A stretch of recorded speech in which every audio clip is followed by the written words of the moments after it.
Hi, this is PD at BurgZerg Arcade at BurgZergArcade.com, and this isn't really a tutorial, at least not in the sense of continue on with our hack and slash tutorial. We will get back to that, but today in the live chat I had a question come up on how to create a splash screen for your game, and there's several ways to do it, but I wanted to show a very basic implementation of it. So let's go ahead and open up Unity. I've already gone ahead and made the scene. Let me just slide this over here.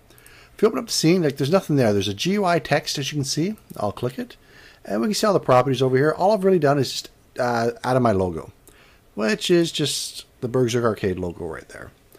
And actually, that's all I've done to it. I haven't even bothered to go ahead and adjust it and that, and you should, but for demonstration purposes, I didn't bother. So again, I'll just go up and click the logo. We do have a script attached to it that we wrote called Splash Screen. And the only thing I have exposed in there is a timer, which is basically how long I want the splash screen to display. And then I have another variable exposed to tell me what level I want to load after this. And let's go ahead and open up that script. And here it is. Here's the two exposed variables. I'm going to the start function. I'm just calling a start coroutine, and I'm passing in the name of the coroutine. There's a few ways to call coroutines. I prefer using the start coroutine method and passing it in with strings, because I liked being able to, you can use the stop coroutine and stuff like that with it. So it's just my preferred method.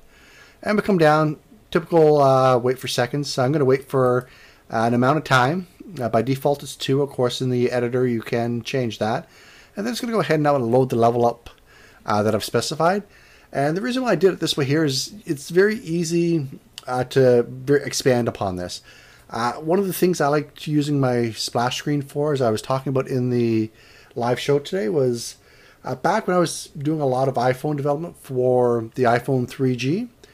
I had a lot of memory leaks and stuff like that. Maybe not memory leaks, but I just found that being able to call the garbage collector and like force the flush in between scenes was actually beneficial in a lot of instances. And it's kind of a habit I've gotten into, and I just do it automatically when I'm changing scenes now. I usually have some scene in between. It may not necessarily display an image, but I do have code like this where in between scenes I'll just flush everything just to make sure everything's clean. But you can easily add that down here before the application load level. And you probably wouldn't want a timer in that case, but in this case we are. So basically what the script does is it's going to start up on my splash screen, wait for 2 seconds, and then load the level that you tell it to. And if we actually go look at the other level, let me save that one. If we go ahead and look at the other level,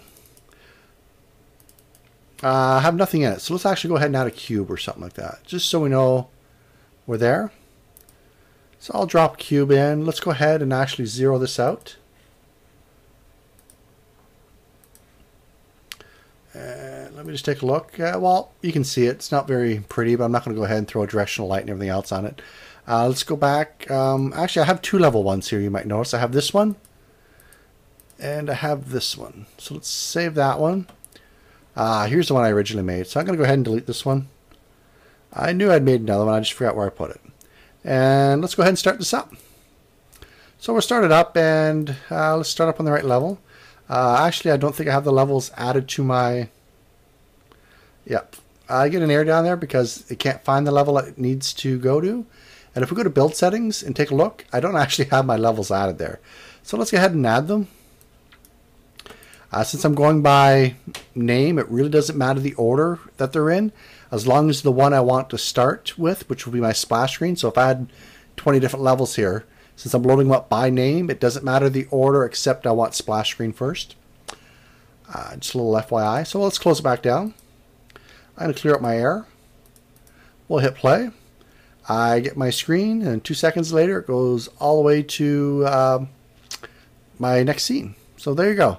One of the easiest ways to create a splash screen for a game if you want something at the beginning. And like I said, there's a lot of expandability you can do behind the scenes. You can have it doing stuff. But anyway, take it for what you want, and I'll see you in the next video.